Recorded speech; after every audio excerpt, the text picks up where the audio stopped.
Well, hello everybody. This video marks 1 year of my appointment by my bishop to the new Wineskin initiative. I spent the last year on an adventure. There have been things that I've expected, that I was looking forward to, things I dreaded that have happened, but there's also been so many things that have taken place this year, like they have for you, that I could have never seen coming. I'm filled with gratitude, actually, as I reflect on this last year. I think about the opportunity that I have. I think about the people in my life who have supported me and encouraged me and walked alongside me through this last year. If you're listening to this video right now or read my email, you're one of those people. And so what I want to do maybe more than anything else in this video is say thank you. Thank you for your prayers. Thank you for your love. Thank you for your support and feedback. Just thank you for being a part of a community that is paying attention to what God is doing, not only in my life, but through this ministry, through this adventure of the New Wineskin Initiative. What I want to do in this video is just share with you as briefly as I can kind of what has happened this last year. Not so much the events or the activities per se, but I want to share with you 3 areas. I want to share with you the learnings that really kind of rise to the top for me over this last year, the major learnings. I want to share with you the losses that have been experienced this last year, because if I could define this first year of this appointment, a lot of what I would define it as is a season of loss. Now, I don't want to try to put a negative tone on the video, but I do think that that's been a season we've been on, and I want to share some of that with you. And then I want to close it by talking about opportunity, because I really believe that with every loss, there is opportunity, that with every end of something, there is an opportunity to begin something new. So let me share with you what's been happening this last year with my life and ministry and with the New Wineskin Initiative. First, let me share some learning that has taken place. One of them is this right here. This video represents a part of a much larger energy and effort that's happened this year and learning that's happened this year around digital ministry and digital community. Digital community was something that I've been a part of for much of my life. I'm in that generation where computers and social media, emailing, texting, all those things have been a part of my life. And yet everything has taken kind of more center stage for me in this new season. One thing I knew would be important in this season of ministry, that I was leaving the local church where I had kind of a community, a congregation where every week I would gather with them and I would share my voice with them. And now, without that, I was going to have to find a way to continue to be a leader and a voice as a pastor to the communities around me. And digitally is kind of how we began to do that. So within the first couple months of this year that we're reflecting on, we created a newsletter that this has been a part of, these video newsletters, but we also created a Facebook page. I know some of you are not a part of the Facebook page, but the Facebook page has become one of the most heavily kind of traffic community pieces of this ministry. We have about 450 followers on the page for Pastor Ray Altman, and that's where a lot of content gets posted. In fact, a lot of content that doesn't maybe end up in an email box or on YouTube will end up on the Facebook page. I don't necessarily love Facebook the most. It's just a medium that has to be engaged if you want to reach people and communicate and stay involved with people. It's one of those two-edged swords. But this digital learning has been a steep curve, even for me, someone who some of y'all might think is young and should just understand it all. And then, of course, a lot of this was accelerated with the pandemic. You think back to this spring, I started doing online worship, started doing online and Zoom Bible studies, started doing interviews with other leaders to try to share conversations that now couldn't happen face to face.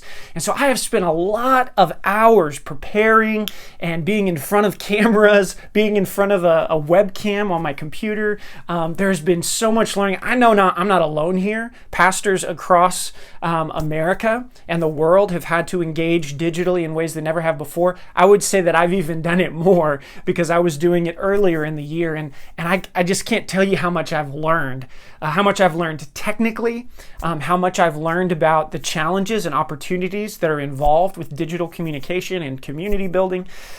There's been just a whole new world of learning for me. I've kind of taken this year has been like a master class for me. And I'm not saying I'm a master. I'm just saying that's how much time and energy has gone into learning how to be a part of digital community and digital ministry. And so that's one thing that I would share is what you're seeing right now as a part of that. Another thing that I knew would be a part of life and ministry that really was a surprising blessing and learning to me was learning to be a leader among my colleagues in ministry. I'm a United Methodist pastor. Most of you know that. And I would say that in some ways I've been an active colleague in ministry throughout my time, my 11 or 12 years in ministry. But this year in particular, because I was stepping away from traditional church, because I was taking on a ministry that was alternative, that was beyond the walls, that was missional in a lot of ways, I was afforded some opportunities to lead among my colleagues. And I say lead among my colleagues because I wasn't leading my colleagues, but I was convening other pastors, even other lay leaders at times this year around the United Methodist Connection and beyond it. And that was an opportunity I hoped to have that I didn't realize would be so enriching to me and be something I would learn so much about. So I feel like this year I have learned so much about how to convene and gather my colleagues, how to lead them and facilitate conversations. And I will say, I've led small groups of people for much of my life. That's something I'm very used to, but it's different when it's your peers. It's different when it's the people that maybe you wouldn't consider yourself being their pastor or being someone who's designated as a leader. And so I had to kind of come into my own understanding of what does it mean? What voice am I offering to my colleagues? What perspective can I bring? What benefit do I add to our conversations? And so one of the things I did is I led a preaching cohort over this last year, which was such a blessing. Ended up being around about a dozen other pastors talking about the art of preaching, but more than that, talking about our lives in the church. And when you think about all that's happened this last year with the pandemic, with things going on in the United Methodist denomination, with the Black Lives Matter movement, and conversations about racial justice, all of these things have happened while I've been in this community of colleagues, and I've been able to convene conversations and be a part of those, be enriched myself, but also kind of find my place as a leader there. But then also I was able to kind of create a leadership opportunity where a small group, what I called a cohort, was put together this past spring of pastors who particularly wanted to learn about doing ministry beyond the walls. These were all pastors in the Austin area who are pastors at traditional churches, but who are trying to engage their neighbors in meaningful ways and transform how church is done so that it can engage new people. And so this was such a life-giving experience for me this spring to be a part of that. And I learned so much about myself, about how to do that better. I made plenty of mistakes and plenty of things I can take away. And my hope moving forward is that will be a key component to my ministry, is gathering colleagues together, having good conversations. Another way that this kind of took shape was is when I was able to do these interviews with different pastors and leaders in the area around the pandemic and just offer that then to the wider church. I'm still learning how to do that better, but this spring I really kind of found my legs in that and realized, I get to do this in a way that pastors who are kind of so busy doing the work of their local church, they can't do it, and I can because of the situation that I am. And so I tried to lean into that, and it was a real blessing. So I learned a lot about leading my colleagues in ministry. Something that I learned this year that I won't say shocked me, but maybe surprised me a little bit, is I learned just how much I do love the traditional church and how much I am a traditional church person. I talk so much about how the traditional church needs to change, about how important it is that we do ministry in alternative and creative ways beyond the ways we've always done them. I still believe that's who I am. And yet, this year I've really learned that there's a big part of me that still needs to be in connection with the traditional church. One way that happened is, some of you know, for really the first 6 months of this year that we're reflecting on, I was visiting churches all around the Austin area, particularly in the Leander area, and just trying to learn. And what I found is often that Sunday morning experience, among all the other things I was doing, was still the most enriching, beautiful, life-giving time of my week. To enjoy the sacrament of Holy Communion, to be in fellowship, even with people I didn't know, to receive reflections about the gospel and to hear the gospel proclaimed. I mean, this is stuff I love. And the truth is, all of those things can happen in untraditional, alternative ways, but just being able to have that consistency was a blessing. And then the other way I know how much I love traditional church has been the fact that I haven't been able to really enjoy it over these last several months, like many of you, through the COVID-19 pandemic. I'm not meeting face to face with people. It's not the same for me to worship online as it might be for others. I miss it, and I miss the church. And I also have just learned how much, no matter what I think or believe or want, my DNA, spiritually, religiously, is born out of the traditional church. That's who I am. And so that's been an important learning. Probably most of you watching this know that, maybe more than I knew it inside, but it was a key learning for me in this season. And then I could share so much more about learning, but I continue to learn. As I've been in this position of trying to lead an alternative kind of church start or faith community beginnings, how many people are out there in the world and in the church who are so interested about doing church differently? And these include people who love the church as it is, but also people who maybe have drifted from the church. But there are so many folks out there that I meet, neighbors, people in the community, people in churches that are saying, we know we need to do church differently, or we hope that church could be done differently. And I'm just more convinced than ever, as I've learned this year, that this is something I need to be doing, that this is a ministry that's worthwhile. And even though it's fitful and messy and sometimes confusing and hard, it's been such a blessing to just be reinforced and the understanding that we need to be on the frontier, we need to be on the edge, we need to be seeking new ways of being church, and there are a lot of people out there looking for that. So those are just some of the learnings I would share. There are so many more I could talk about and I'd love to talk about, but I need to keep this going. And I wanted to share some of the losses that there have been this year. And maybe the biggest reason I want to share this is because I want to honor those losses, and I want to honor the fact that grief and loss are not just a part of life, but they are a part of faithful ministry, and they are a part of doing anything new, taking any risk, going out on your own. There is this kind of romantic dream that people and entrepreneurs have, that you're going to go into something new and everything's just going to hit on all cylinders and you're going to be real productive and fruitful and all those things. Well, sometimes that might happen, but almost all stories include loss, and all transitions and change include loss. And so that's the first thing I would share, is that this has been a big change in my life this year. I was a pastor of a traditional church for 11 years, and then to suddenly not have that be a part of my identity and my rhythm was a real loss. I knew it would be. I mean, that wasn't a surprise to me, but I still want to acknowledge that loss of having, number one, a church community. I suddenly went from having, a pretty significant amount of people that I saw as a part of my community as church, to having a very small group of people that I saw as kind of my church community. And we weren't even calling ourselves a church, and we still aren't.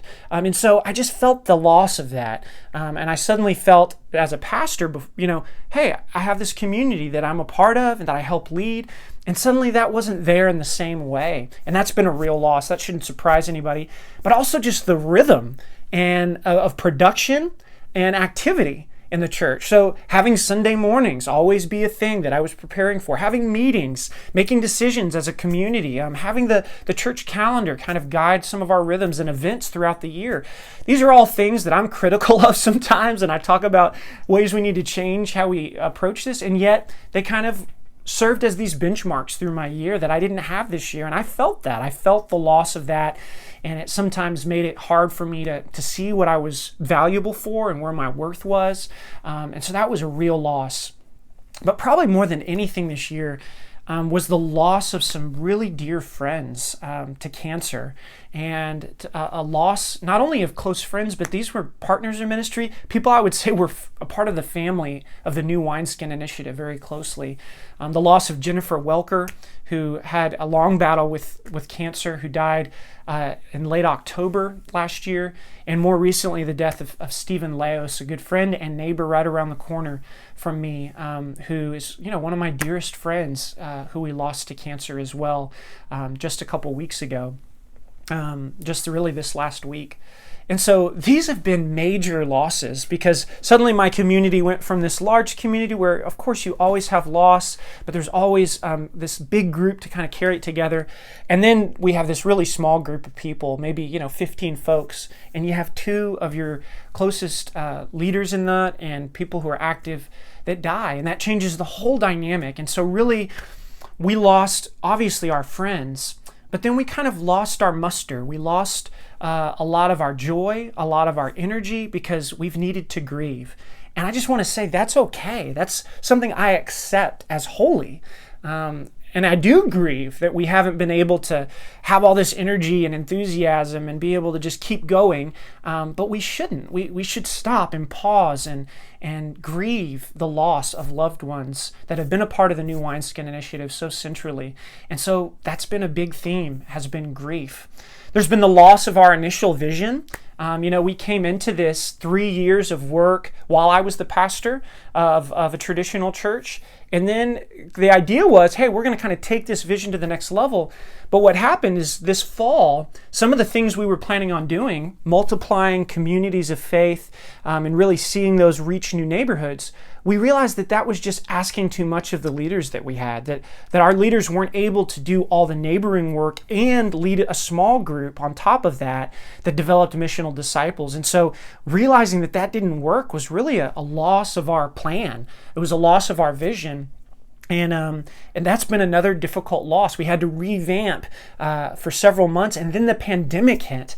And so in the pandemic, we've had a loss of being able to gather our neighbors together and have parties and meals. We've had a loss of being able to be together as a community of new wineskins and pray for each other and plan and vision together. We've had a loss of just social experience and being together and near one another. And so that's a loss many of you are aware of, but add it to the list of things this year that have been major losses, and there's been a lot of loss. There's been a lot of grief. And again, I just want to reiterate that while I'm sad about those losses, I think that this is a part of faithful ministry.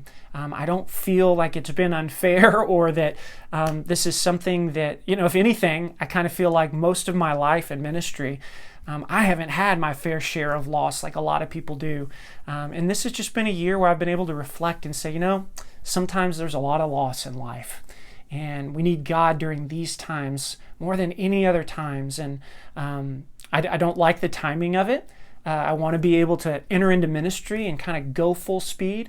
But this just hasn't been that kind of year because of primarily all the losses that we've endured together. But I want to kind of wrap things up by talking about the opportunities that we have moving forward as the New Wineskin Initiative. In one way, I've been able to think about all these losses and realize that when you have all these things you've depended on that you love and care about, and you lose things, and you lose a lot of things, you're left with less. But also being left with less means that there's more opportunity to do something new. And so that's what I believe the biggest opportunity is right here, is that in some ways there's a fresh beginning. There's an opportunity out of all of this learning and all of this loss to be positioned for a new season of possibility. And so one of the things that I really think I have an opportunity for is fresh vision.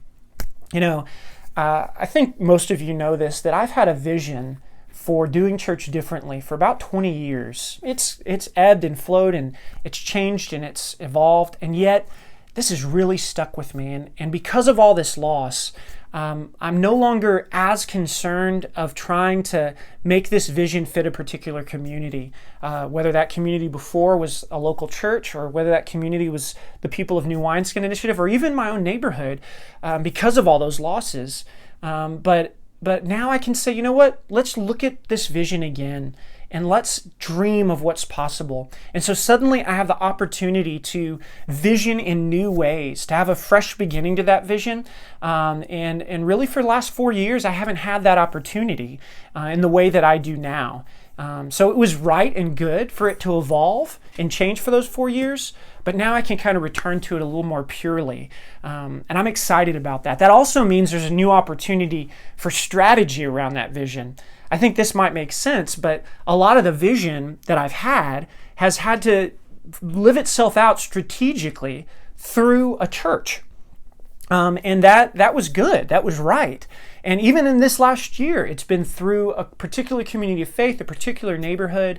And that's, by the way, how I believe vision should live itself out, is in context, is in community, with real people in real time.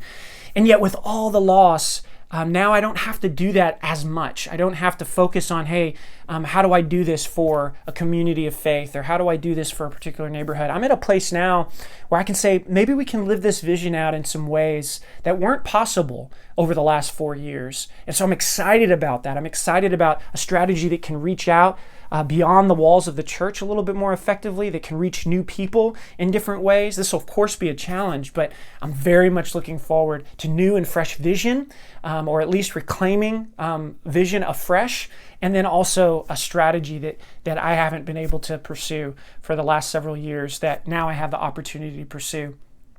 I think I'm also going to have a real opportunity, I said this earlier, to lead a lot of my colleagues in ministry around these kind of conversations about what is church and how do we live this out, and what are the challenges, and training people. So I'm excited about continuing to be a leader in my United Methodist connection in my community around doing church differently and being the hands and feet of Jesus in new and different ways.